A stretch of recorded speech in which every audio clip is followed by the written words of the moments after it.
As y'all can see right here, the big three, Rashawn McCants and Nate Robinson got into a little, heated back and forth, scoring on each other and talking trash. And Rashawn McCants, he played for Trilogy, my fault, and they won the first Big Three title last year and did not lose a game. They were undefeated. But they played Tri State with Nate Robinson. They got Amari Stoudemire on that team too, and they got Jermaine O'Neal.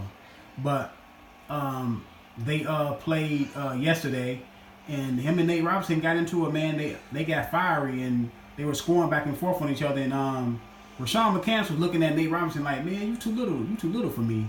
You can tell how he was looking at Nate Robinson like, man, you too little. Everybody know Nate Robinson about what, 5'8" with shoes on.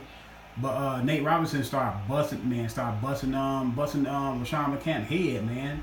Started taking it to him, and after the Tri-State beat Trilogy for the first time. Trilogy lost a game in the Big Three, but Nate Robinson and Rashawn McCants got into it at the end, and Nate Robinson got into it with their whole team, but they got to watch out for Nate Robinson. Boy, that's a fiery little dude, man. I seen Nate Robinson with the Knicks.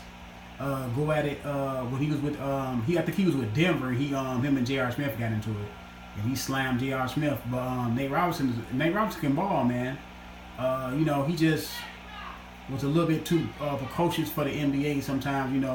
Out there trying to freelance and not. I guess he was frustrated because he couldn't play the way he wanted to play, and he bounced from team to team. But he played for my Chicago Bulls for 1 year when Derrick Rose was out, and he played good in the playoffs, led the Bulls to the playoffs, and led the Bulls to a playoff series win too. So Nate Robinson can ball, man.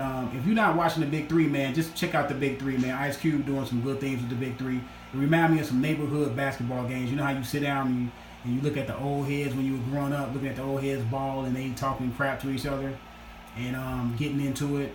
And you know how in the neighborhood how the games be anyway, when you playing the varsity, or you playing the 3-on-3, or you playing a game period, and it's heated. That's how it's kind of like, and it kind of bring back the physicality. Ice Cube let them get more physical. They don't get teed up for talking trash on the court. It's pretty cool, man. Check it out, y'all, if y'all haven't checked it out. But I try to check try to catch it when it comes on. I do got it on DVR, and I will go back and look at the other game. But this game really caught my eye, really caught my attention. But let me know what y'all think about the Big Three. Subscribe to the channel. I'm out.